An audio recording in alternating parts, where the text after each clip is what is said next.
my name is Annaleshia and I am here from the Sexual Assault Center of Brant. So today we are going to be talking about gaslighting. So you've probably heard about gaslighting before. You might have heard it on a random podcast or in a video about toxic relationships. And you also might be here because you're probably questioning, is someone in my life gaslighting me?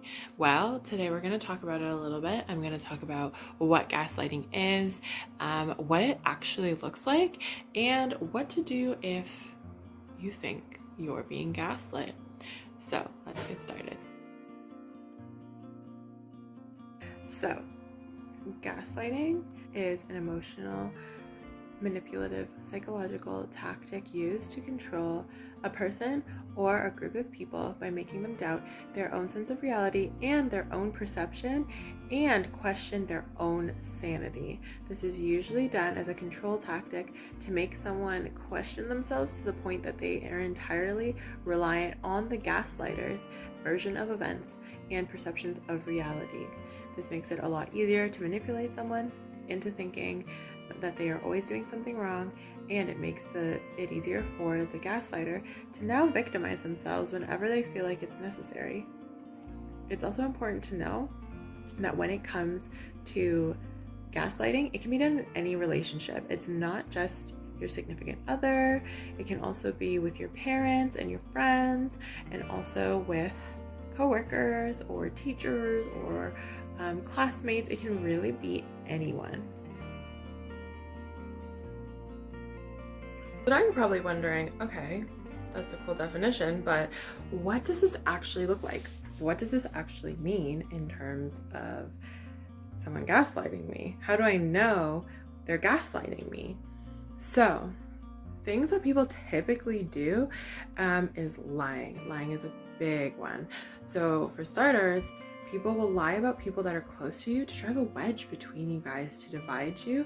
That way, it's easier for that person to control you because they want to isolate you from people that love and care about you. Another thing that they'll lie about often is about things that you've done or that you haven't done. So they might say that you did something that you didn't actually do in order to make themselves feel better, or there's some kind of gain to it, and vice versa. You might have done something and they lie and say that you actually never did that before, or you might have said something and said, actually, you never told me that you didn't like when I do X, Y, and Z, to evade themselves of any kind of blame whatsoever. You'll also find that they'll spin stories all the time. They are constantly spinning stories for their favor. That way they can control every situation that crosses them. And they also control conflicts as well. This is a manipulative and abusive tactic found in many, many emotionally and psychologically abusive relationships. It's abusive because it's about taking that power away and maintaining control over someone in a very toxic way. Not that there's any healthy way to maintain control over someone. As people, we are allowed to do things that other people don't like, and you, in a healthy relationship, you have to be used to that, and you have to be comfortable with that, right? Like, we can't love people and control people all at the same time.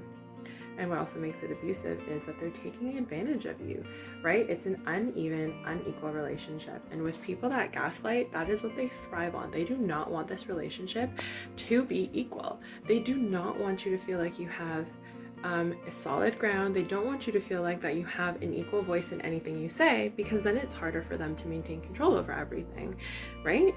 So if you are constantly feeling like you're questioning your own sanity and you genuinely don't believe that what you experience is happening and you're not sure because this person keeps telling you it's not, that's a good sign you're being gaslit.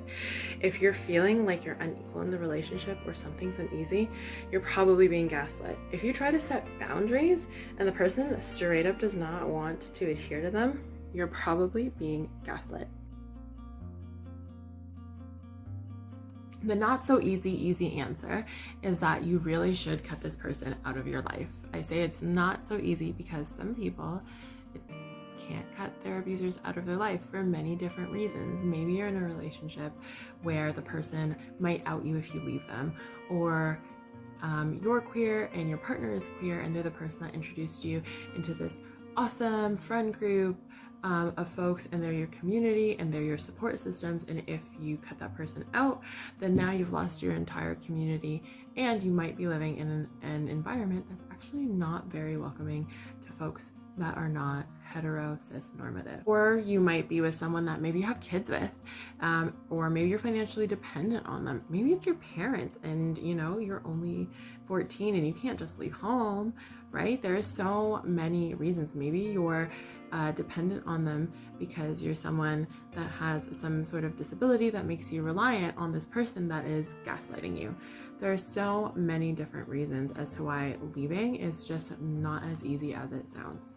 So if you're realizing you're being gaslit, take some time away from them. I know this is hard if they're in your life all the time, but if there is some kind of separation you can get from them, that's really important. And in those moments, practice mindfulness and meditation, journal about events throughout the day so that you feel like you have some kind of power maintaining and actualizing and processing what's happened in your head and throughout the day in order to feel like you have some kind of control over yourself. Also, take the time to connect with people that are healthy and aren't gaslighting you. That way you know what it's like to have a stable relationship and interact with people that don't make you question your sense of reality. Once you can do this, it becomes a lot easier to see when this person is gaslighting you. Also, take the time to do self-care wherever you can. Self-care affirms ourselves and our self-esteem and gets us better at being in touch with our feelings. This is really important because it's really about following that gut feeling. If something feels wrong, it probably is. Emotions are not irrational. Gut feelings are not irrational. It's really important to follow these. And if you're worried about how do I get out of this when I'm so dependent, I would say look towards agencies in your community that are specifically designated for people that are in abusive relationships and that navigate how to help them get out safely and find housing and connect with a community that is actually supportive. Now, if you're watching this video and you're thinking, holy crap, I'm the one that's gaslighting people, then I would say, for starters, that's good for you realizing that, because that's a hard realization to come to. Second, I would say the most important thing that you should do is go get some help in terms of being able to figure out, why do you do this? Is it something you learned from your parents? Is there something that you're scared of and you feel like you need to control other people in order to feel safe and secure? Whatever it is, it's definitely something you have to work through with a professional. There's not really a way or any steps I can give you over a video because it's really specific for each person as to why they do it, and trying to figure out, what specific patterns they do that are gaslighting and how do they stop that.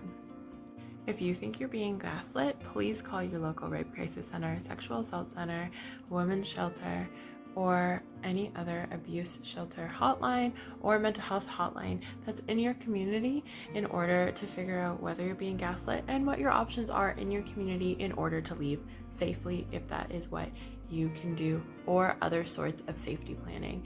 And like this video and comment down below if there's anything that you think I should have added or any other topics that you want me to talk about.